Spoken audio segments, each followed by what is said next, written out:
பிரதான ஒரு கோட்பாடுகள் கொள்கைகளாக இருந்தது பயங்கரவாத தடை சட்டத்தை நீக்குவோம் என்பது. ஆனால் இன்று அவை காணாமல் போயிருக்கின்றது. ஏனென்றால் இன்று அரசாங்கம் பொறுப்பேற்று எத்தனையோ நாட்கள் கழிந்து விட்டது, ஜனாதிபதி வந்து எத்தனையோ மாதங்கள் கழிந்து விட்டது.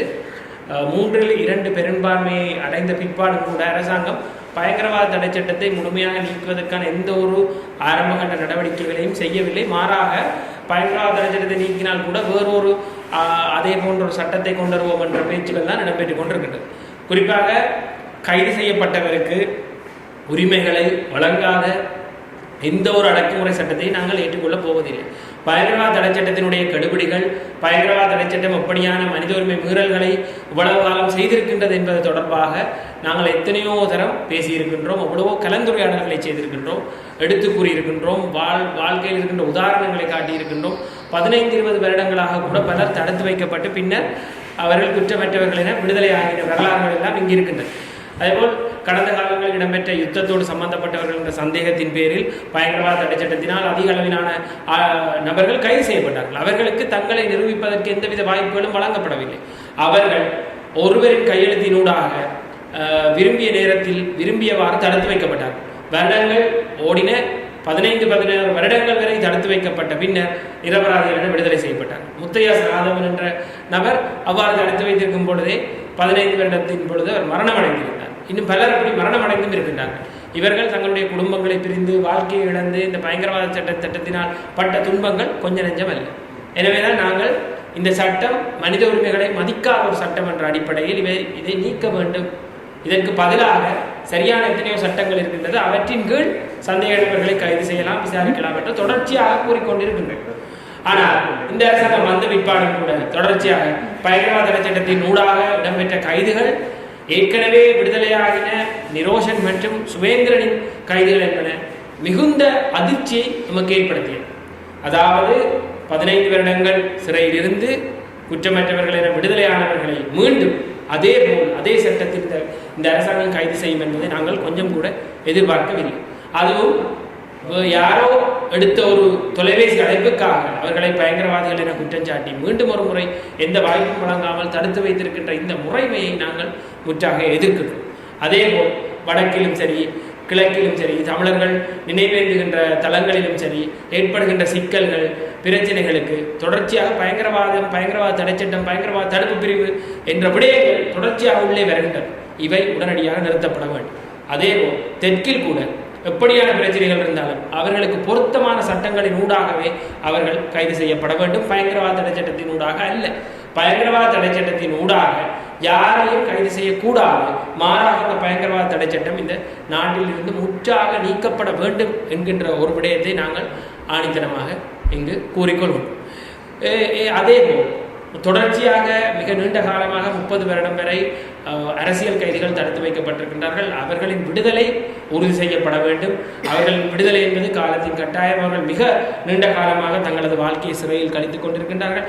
அதிலும் சிலர் பயங்கரவாத தடை சட்டத்தினூடாக கைது செய்யப்பட்டவர்கள், சிலர் தண்டனை கைதிகள். எனவே அவர்களை ஒரு பொது மன்னிப்பினூடாகவோ அல்லது தீர்ப்பினூடாக அவர்களுக்கான விடுதலையை உடனடியாக நிறைவேற்ற வேண்டும் என்று நாங்கள் கேட்டுக்கொள்கின்றோம். பயங்கரவாத தடை சட்ட நீக்கம் ஆகட்டும், அரசியல் கைதிகளுடைய விடுதலை ஆகட்டும், நாங்கள் தொடர்ச்சியாக வலியுறுத்தும் ஒரு விடயமாக இருக்கக்கூடாது. ஏனென்றால் NPP அரசாங்கம் ஆட்சிக்கு வர முன்னரே அவர்கள் மிக தெளிவாக கூறியிருந்தார்கள், அரசியல் கைதிகள் அனைவரும் விடுதலை செய்யப்படுவார்கள், பயங்கரவாத தடை சட்டம் நீக்கப்படும் என்று. ஆனால் வந்த பிற்பாடு அவர்கள் அதை செய்யாத காரணத்தால் நாங்கள் தொடர்ச்சியாக இதை பேச வேண்டிய சூழ்நிலைக்கு தள்ளப்பட்டிருக்கின்றோம்.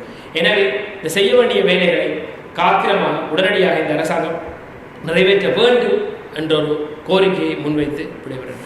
அவையிலே இருக்கின்ற மக்கள் பிரதிநிதிகளே, என்னை மக்களின் பிரதிநிதியாக அனுப்பி வைக்கின்ற மட்டக்களப்பு வாழ் தமிழ் பேசும் மக்களுக்கும் மற்றும் இறைவனுக்கும் எனது கட்சிக்கும் நான் என் நன்றியை தெரிவித்துக் கொண்டு, காலங்காலமாக அடக்குமுறைகளுக்கு எதிராக குரல் கொடுத்து தமிழ் மக்களுக்காக போராடிய எமது உறவுகளுக்கும் தமிழ் தேசிய தலைவருக்கும் எமது அஞ்சலியை செலுத்திக் கொண்டு, இந்த அடுத்ததாக இந்த மாற்றத்தை கொண்டு வந்து இனவாதமற்ற ஊழலற்ற நேர்மையான ஆட்சியை தருவதாக சுபிட்சமான நாட்டை உருவாக்குவதற்காக வாக்குறுதி அளித்திருக்கும் ஜனாதிபதி அவர்களுக்கும் பெரும்பான்மை அரசுக்கும் வாழ்த்துக்களை தெரிவித்துக் கொண்டு எனது உரையை ஆரம்பிக்கின்றேன். இலங்கை தீவானது ஒரு அழகிய நாடு. எமது 75 ஆண்டுகளுக்கு பின் ஏன் இவ்வாறான நிலைமையை எட்டியது? கடந்த காலம் அரசு ஆட்சி செய்தவர்கள் மக்களுக்கு எதிரான தங்கள் அரசியல் சுயலாபங்களுக்காகவும் ஆட்சி அதிகாரம் ஏறுவதற்காகவும் இனவாதத்தை தீனி போட்டு வளர்த்தார்கள். தமிழ் மக்களுக்கு எதிரான அடக்குமுறைகளும் ஒடுக்குமுறைகளும் மொழி உரிமை பறிப்புகளும் நில அபகரிப்புகளும் காலங்காலமாக நடந்தேறின. இந்த நிலைமையிலே காலத்துக்கு காலம் தமிழ் பேசும் மக்கள் தங்கள் உரிமைகளுக்காக தங்கள் வாழ்வுக்காக போராட வேண்டிய நிலை ஏற்பட்டது. ஆரம்ப காலத்திலே அகிம்சை முறையிலே பேச்சுவார்த்தை முறையிலே போராடிய மக்கள் தாங்கள் தலைவர்கள் தாங்கள் ஏமாற்றப்பட்ட தெரிந்த போது ஆயுத போராட்டம் வெடித்தது. ஆனால் போராட்டம் மௌனிக்கப்பட்டிருக்கின்றது. ஆனால் எமக்கா நாடு இந்த போராட்டத்தின் முடிவிலே தமிழ் மக்கள் சொல்லன்னா துன்பங்களையும் வேதனைகளையும் அனுபவித்திருக்கின்றார்கள்.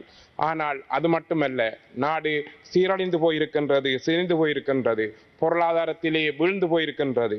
இவ்வாறான நிலைமையிலே நாம் என்ன செய்ய வேண்டும் என்று மிக முக்கியமான நிலைப்பாட்டிலே இருக்கின்றோம். இந்த கொடிய யுத்தத்திலே தமிழ் மக்கள் சொல்லன்னா துன்பங்களை அனுபவித்தார்கள். தங்களுடைய இன மொழி நில விடயங்களிலே அவர்கள் வேறுபடுத்தப்பட்டார்கள். அவர்களுக்கான அடிப்படையான உரிமைகள் மறுக்கப்பட்டன. ஆகவே இந்த புதிய அரசு ஒரு நம்பிக்கையான வார்த்தையை கூறியிருக்கின்றது. மிக ஜனாதிபதி அவர்களின் சிம்மாசன உரையிலே இனபேதமற்ற மொழிபேதமற்ற ஊழலற்ற வன்முறையற்ற ஆட்சியை தருவதாக உறுதியளித்திருக்கின்றார். அந்த விடயத்திலே நாங்கள் அவருக்கு எங்களுடைய நன்றியை தெரிவித்துக் கொள்கின்றோம். ஆனால் எங்களுடைய எதிர்காலம் சம்பந்தமான அரசியல் சம்பந்தமான காத்திரமான உரையினை அவர் தெரிவிக்கவில்லை என்பதையிட்டு நாம் கவலை அடைகின்றோம். ஆகவே எத்தனையோ இழப்புகளை சந்தித்து வாழ்வாதாரங்களை இழந்து இருக்கின்ற எமது சமூகம் போரின் பின்பு எத்தனையோ பெண்கள் தலைமை தாங்கும் குடும்பங்கள் உருவாக்கப்பட்டிருக்கின்றன. எத்தனையோ பேர் மாற்றுத்திறனாளியாகின்றார்கள். அவர்களுக்கான அடிப்படையான கட்டமைப்புகளை உருவாக்கப்படும் என்பது வேண்டும் என்பது எமது எதிர்பார்ப்பாக இருக்கின்றது. இங்கு நான் மட்டக்களப்பின் மக்களின் பிரதிநிதியாக இங்கு வந்திருக்கின்றேன். மட்டக்களப்பு மாவட்டத்திலே பல வளங்கள் இருக்கின்றன. கடல் வளம் இருக்கின்றது, வயல் வளம் இருக்கின்றது, கால்நடை வளம் இருக்கின்றது. ஆனால் மட்டக்களப்பு மாவட்டம் பொருளாதார ரீதியாக பின்னடை நிலையில் இருக்கின்றது. அதற்கான ஒரு சிறந்த கட்டமைப்பு உருவாக்கப்பட வேண்டும். மட்டக்களப்பு மாவட்டம் பாவியினாலே பிரிக்கப்பட்டு படுவாங்கரை பிரதேசம் ஒரு கட்டமைப்பு அற்ற ரீதியிலே வலுவற்ற உட்கட்டமைப்பு ரீதியில் இருக்கின்றது. அதற்கான செயற்திட்டங்கள் எதிர்காலத்திலே உருவாக்கப்பட வேண்டும் என்பது எங்களுக்கு மிகுந்த தேவையாக இருக்கின்றது. அதனோடு இணைந்தது மட்டுமல்லாது நாம் கடந்த காலங்கள் போன்ற வரலாறு அல்லாது செயற்திட்டங்கள் பாராபட்ச மற்ற முறையிலே உருவாக்கப்பட வேண்டும். தமிழ் மக்களுக்கான அவர்களது தமிழ் தேசியம் சார்ந்த சுயநிர்ணயம் சார்ந்த உரிமைகள் முன்னெடுக்கப்பட வேண்டும். அவர்களுக்கான மொழி உரிமைகள் மதிக்கப்பட வேண்டும். அவர்களுக்கான நில உரிமைகள் பாதுகாக்கப்பட வேண்டும். இவ்வாறான ஒரு நிலைமையிலே நாம் எதிர்காலத்திலே எமது நாட்டை கட்டியெழுப்பதற்காக உங்களுடன் சேர்ந்து பயணிக்கக்கூடிய முறையிலே நாம் செய்ய முடியும். நாம் எங்களுக்கு எதிரான அடக்குமுறைகளுக்கு எதிராக குரல் கொடுப்பதோ, எங்கள் மண் மீதான ஆக்கிரமிப்புகளை கேள்வி கேட்பதோ, எங்கள் மொழி உரிமையை பாதுகாப்பதோ, எங்களுக்கான நீதியை கேட்பதோ இனவாதம் அல்ல. நாங்கள் அது எங்களுக்கான சுதந்திரமான குரல். இவ்வாறான விடயத்திலே எமது அரசு எதிர்காலத்திலே மிகுந்த கரிசனையுடன் செயற்படும். நாம் சிங்கள சகோதரர்களுக்கு எதிரானவர்கள் அல்ல. நாம் எமது நாட்டுக்கு எதிரானவர்கள் இல்லை. ஆனால் நாம் ஒடுக்குமுறை முறைகளுக்கு எதிரானவர்கள். நாம் எமது பாரபட்சமற்ற முறைகளுக்கு எதிரானவர்கள். நாம் வன்முறைகளுக்கு எதிரானவர்கள். நாம் ஊழலுக்கு எதிரானவர்கள். இந்த விடயத்திலே புதிய அரசின் செயற்பாடுகள் அவர்களின் வாக்குறுதிகள் நம்பிக்கை அளிப்பதாக இருக்கின்றன. ஆனால் எதிர்காலத்திலே அந்த நம்பிக்கை பாதுகாக்கப்பட வேண்டும். தமிழ் மக்களுக்கான ஒரு அரசியல் நிர்ணய உரிமை உருவாக்கப்பட வேண்டும். அவர்களுக்கான அந்த மொழி உரிமைகள் பாதுகாக்கப்பட வேண்டும். அவர்களுக்கான நில உரிமைகள் பாதுகாக்கப்பட வேண்டும். கடந்த காலத்திலே மிக முக்கியமாக மட்டக்களப்பு மாவட்டத்திலே மயிலத்தனைமடு மாதவனையிலே பல்லாயிரக்கணக்கான நிலங்கள் ஆக்கிரமிக்கப்பட்ட அல்லது சுரண்டப்பட்ட நிலையில் இருக்கின்றன. அதற்கான உறுதிப்பாடுகள் இன்னும் வழங்கப்படவில்லை. மட்டக்களப்பின் வளங்கள் வாகரையிலே இல்மனைட் அகழ்வுகளுக்காக திட்டமிட்ட முறையிலே ஒரு நிகழ்ச்சியின் அடிப்படையில் சூறையாடப்பட இருக்கின்றது. ஆனால் இந்த நிலைமைகளை மாற்றியமைப்பதற்கான உறுதிப்பாடுகள் எமக்கு வழங்கப்பட வேண்டும். சுபிட்சமான நாட்டை கட்டியெழுப்பதற்கான தமிழ் மக்கள் என்றும் தயாராக இருக்கின்றார்கள். வடகிழக்கிலே தமிழ் மக்கள் தமிழரசு கட்சிக்கு வாக்களித்து எம்மை அனுப்பியிருக்கின்றார்கள். அவர்கள் தங்கள் உரிமைகளுக்காக எங்களை அனுப்பியிருக்கின்றார்கள். ஆகவே அவர்களின் உரிமையை பாதுகாக்கின்ற வகையிலே இந்த அரசு செயற்பட வேண்டும். அதற்குரிய செயற்திட்டங்களை முன்னெடுக்க வேண்டும். அவருடைய செயற்திட்டங்களை ஊழலற்ற வன்முறையற்ற நிகழ்ச்சி நிரலை எவ்வாறு அரசு ஆர்வம் காட்டுகின்றதோ அதே போன்று தமிழ் மக்களுக்கான உறுதிப்பாடான அரசியல் தீர்வினை காட்டுவதற்காகவும் அந்த உறுதிப்பாட்டினை மொழியை பாதுகாப்பதற்கான உறுதிப்பாட்டையும் எமக்கு வழங்க வேண்டும் என்ற ஒரு எதிர்பார்ப்பினை நாம் கொண்டிருக்கின்றோம்.